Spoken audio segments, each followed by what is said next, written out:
പ്രിയമുള്ള സുഹൃത്തുക്കളെ, നമ്മൾ രാവിലെ ഒരു വീഡിയോ അപ്ലോഡ് ചെയ്തിരുന്നു. വെള്ള കാർഡുകാരുടെ ഓണക്കിറ്റ് നാളെ മുതൽ, അതായത് 29/8/2020 ശനിയാഴ്ച മുതൽ വിതരണം തുടങ്ങും എന്ന് പറഞ്ഞിട്ട്. 29-ാം തീയതിയും 30-ാം തീയതി ഞായറാഴ്ചയായിരിക്കും വിതരണം ഉണ്ടാകുക. ഞായറാഴ്ച ഓണത്തിന് മുന്നോടിയായിട്ട് റേഷൻ കടകൾ തുറന്ന് പ്രവർത്തിക്കുന്നതായിരിക്കും.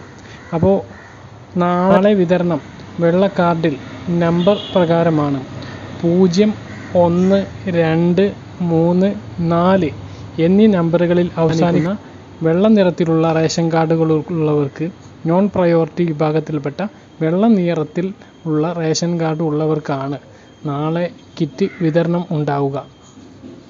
ബാക്കിയുള്ളവർക്ക് 5, 6, 7, 8, 9 നമ്പറിൽ അവസാനിക്കുന്നവർക്ക് 30-ാം തീയതി ഞായറാഴ്ച ദിവസവും വിതരണം ഉണ്ടാകും.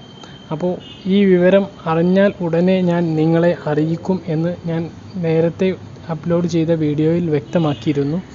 അതുപ്രകാരമാണ് ഈ ഒരു വിവരം നമുക്ക് ലഭിച്ച ഉടനെ നിങ്ങളെ അറിയിക്കുന്നത്. അതോടൊപ്പം നാളെ പിങ്ക്, യെല്ലോ, നീല കാർഡുകളിൽ ഇനി കിറ്റ് വാങ്ങാൻ ബാക്കിയുള്ള ആളുകൾക്കും കിറ്റ് വാങ്ങാൻ കഴിയുന്നതാണ്.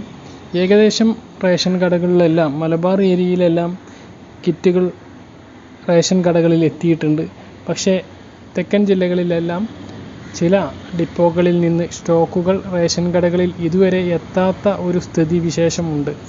അവിടെ നീല കാർഡിന് തന്നെ കിറ്റ് എത്താത്ത പല റേഷൻ കടകളുമുണ്ട്. അത് ഇതിൽപ്പെടുത്താൻ കഴിയില്ല. കാരണം നമ്മൾ മൊത്തം കേരളത്തിലെ റേഷൻ ഉപഭോക്താക്കളുടെ കാര്യമാണ് പറയുന്നത്. അപ്പോൾ ഏതെങ്കിലും ഒരു ഭാഗത്ത് മാത്രം അത് എത്താത്തതുകൊണ്ട് അത് പറയരുത് എന്ന് പറയുന്നത് ശരിയല്ല. അത് ഒന്നും കൂടി വ്യക്തമാക്കുകയാണ്. അപ്പോൾ നേരത്തെ പറഞ്ഞ പോലെ തന്നെ 0, 1, 2, 3, 4 നമ്പറിൽ അവസാനിക്കുന്ന വെള്ള നിറത്തിലുള്ള കാർഡുള്ള ആളുകൾക്കാണ് നാളെ റേഷൻ കടയിൽ നിന്ന് സൗജന്യ ഓണക്കിറ്റ് ലഭിക്കുക. ഈ പറഞ്ഞ കാര്യങ്ങൾ നിങ്ങൾക്ക് വ്യക്തമായിട്ട് മനസ്സിലായിട്ടുണ്ടാവും എന്ന് കരുതുന്നു. വീഡിയോ അവസാനിപ്പിക്കുന്നു. ഇതേക്കുറിച്ചിട്ടുള്ളൊരു വിശദമായ വീഡിയോ നാളെ രാവിലെ ഒരു 7 മണിക്ക് അപ്ലോഡ് ചെയ്യുന്നതായിരിക്കും. അപ്പോൾ വീഡിയോ അവസാനിപ്പിക്കുന്നു. മറ്റൊരു വീഡിയോ വീണ്ടും കാണാം. അതുവരേക്കും ബൈ.